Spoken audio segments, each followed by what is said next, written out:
Hey everyone, welcome back to Documenting and Exposing West Shore RCMP. This is part 9. Whoops. One thing that I meant to include back in part 8 or 7 was this. On December 19th, 2018, big news broke. Check out this news title. British Columbia Appeal Court says RCMP manufactured terrorism plot against BC legislator. Now, I won't go too much into that story here, but if you want to know more, I've got a video about it on my channel. It's just a mirrored video from another news agency. But I just think it's really ironic and interesting that around the time I made my first 4 appearances to criminal court for my criminal matter, that the BC Appeal Court had found that RCMP had actually manufactured terrorism in a plot against the BC Legislature building, right here in Victoria, British Columbia, the very city I live in. And here I am facing criminal charges thanks to a RCMP member who is apparently Canada's top terrorism cop, according to his own credentials on his own LinkedIn account, with his master's degree in terrorism and security studies. So it's just kind of interesting that I'm going through showing up to court and this big headline broke about RCMP manufacturing terrorism. It was pretty incredible when that news story broke. Anyways, I wanted to mention all this and I completely left it out. So there it is. Let's officially begin part 9. When I first considered making this series back in early 2018, that's when I had the idea to put together the 10-part Fundamental Freedoms Evaluation series. And it's a bit of an interesting story, but this is actually how sort of all of this even started with the West Shore RCMP. Was they weren't even on the original list of the 10 places that I was going to go to.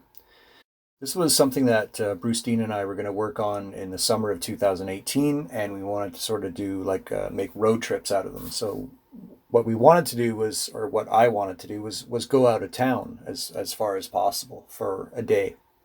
And if he couldn't make it due to health reasons and I had to go alone, then I was just going to go somewhere local. But on the original list of 10 places that I was going to go to, it didn't have the West Shore RCMP on it. And it wasn't until a little more than a month till we actually started going out and doing all the video recording and photography that I decided to take one of the places off the list and add West Shore RCMP onto the list. And that's because I actually had a legit story that I was going to tell about them on my main YouTube channel at the time, which was Not So Silent. And I had a story sort of similar to the one about the Central Saanich Police retaliation backfiring. It's similar to that, where you get a police file and you have some sort of recording associated with it, and I published that material for all to see. And that's actually what I was going to do. I had a great story lined up that I was going to publish on my YouTube channel about me reporting dangerous driver in a jurisdiction where one of the police members was killed by a dangerous driver. And when I reported the dangerous driver, they looked up who I was, found out who I was, and I had a YouTube channel about police and the justice system and prosecutors. They decided not to take action against my dangerous driver complaint. I even had dash cam footage and they didn't even want to look at it or anything. They just told me if I had a problem with them not issuing tickets for my dangerous driver complaints, that they flat out told me just don't bother making dangerous driver complaints anymore. And this is in, as I said, this is in a jurisdiction where one of their members got killed by a dangerous, reckless driver. And that was sort of the story that I was going to tell. Was this one cop, his ego, he let his ego take over, and instead of doing the right thing, the thing that he's supposed to do, the thing that he's required to do, he just decided to let the driver off with a warning. So I found that was very interesting, and I thought, hey, now there's a matter of public interest.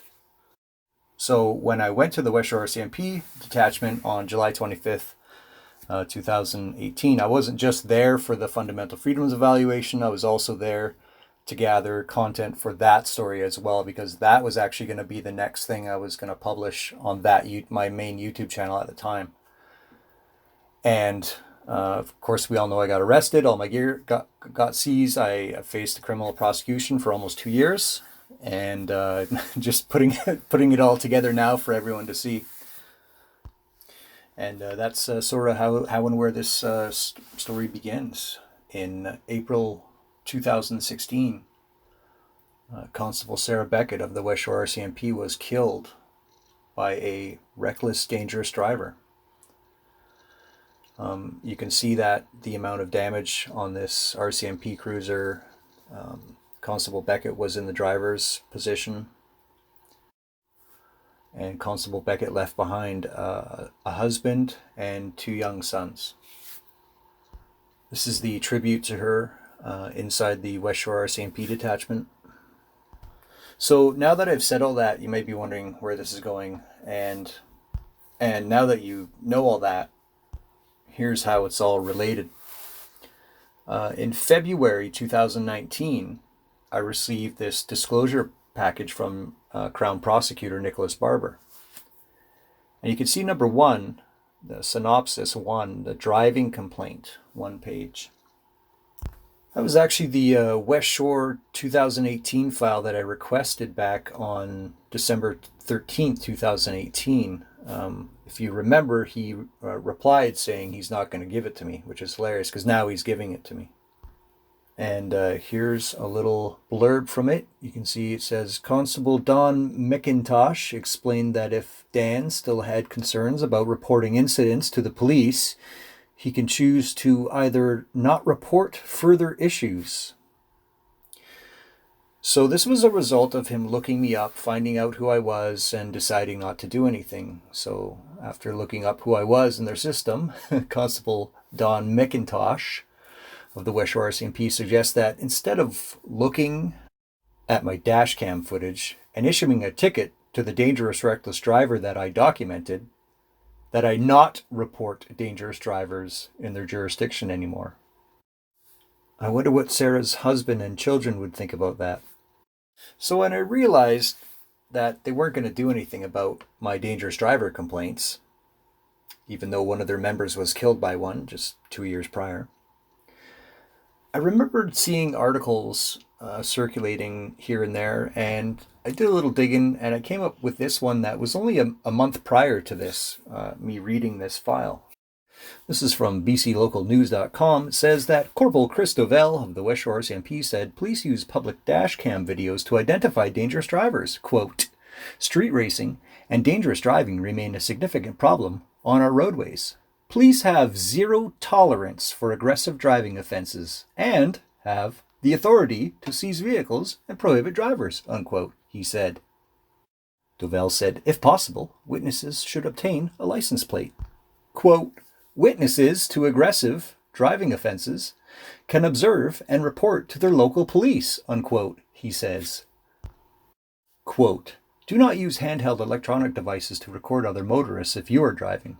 Dash cams or other passengers may use digital recording devices to capture evidence for police, unquote. So according to this article, and Corporal Chris Dovell of the West Shore RCMP, police have zero tolerance for aggressive driving offenses. Interesting. So, January 2019 has gone by, February 2019 has gone by, and March 2019 goes by, and I still haven't received anything from the police or Crown Prosecutor Nicholas Barber. They should be hard at work getting that warrant to retrieve the videos that they intend on using at the criminal trial that has been scheduled for September 11th, 2019. They need those videos because they seized all those devices to use the videos as evidence at my criminal trial.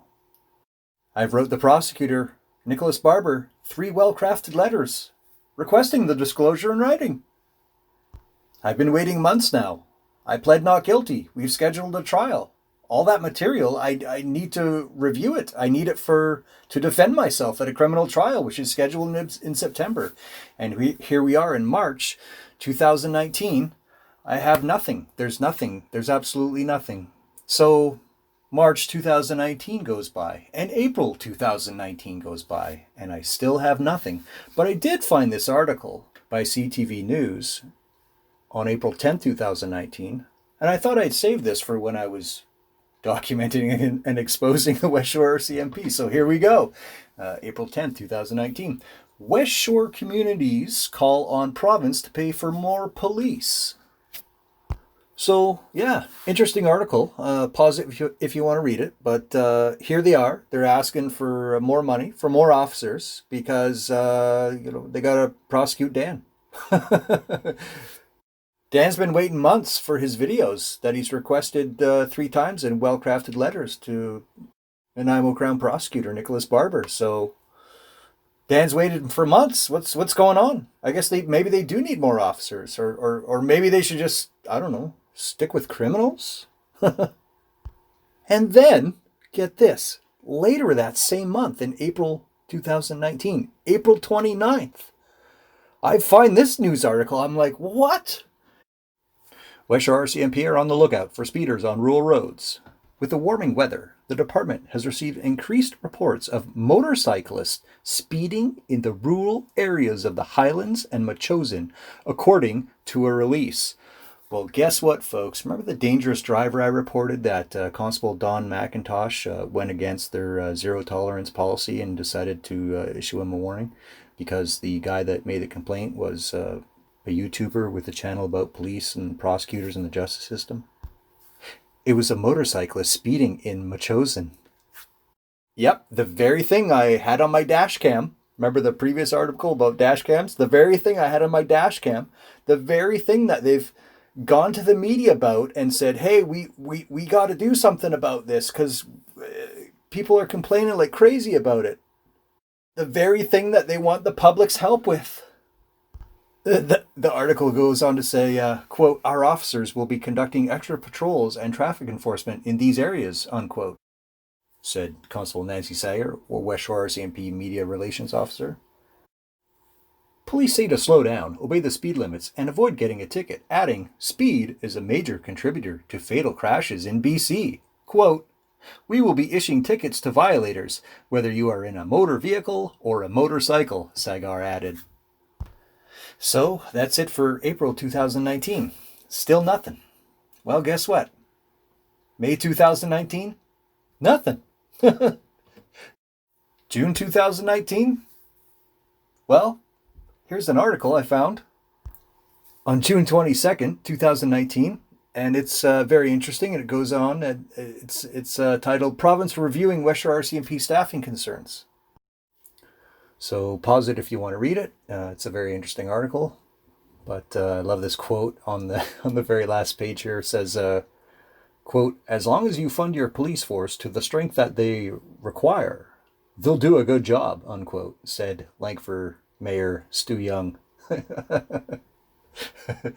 Stu Young is so easily fooled. He even says, quote, we just have to make sure that the politicians support the RCMP and make sure they can keep our community safe, unquote.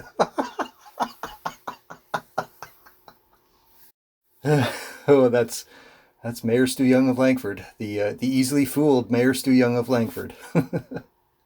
So I'm including all this because I just find it so interesting that I'm being prosecuted by the members of the West Shore RCMP. They've got a police file going. They're investigating. They're spending all this time searching my devices, and they must be. I can't imagine the stuff they're doing right now. How busy they are with getting prepared for the trial in September 2019. Can you imagine how busy they must be preparing for this trial, getting all the stuff to the prosecutor so the prosecutor can go over it and spend all hours or who gosh knows how long going over stuff to make sure it's all ready for trial in September 2019. Can you imagine the amount of time they're spending on this right now?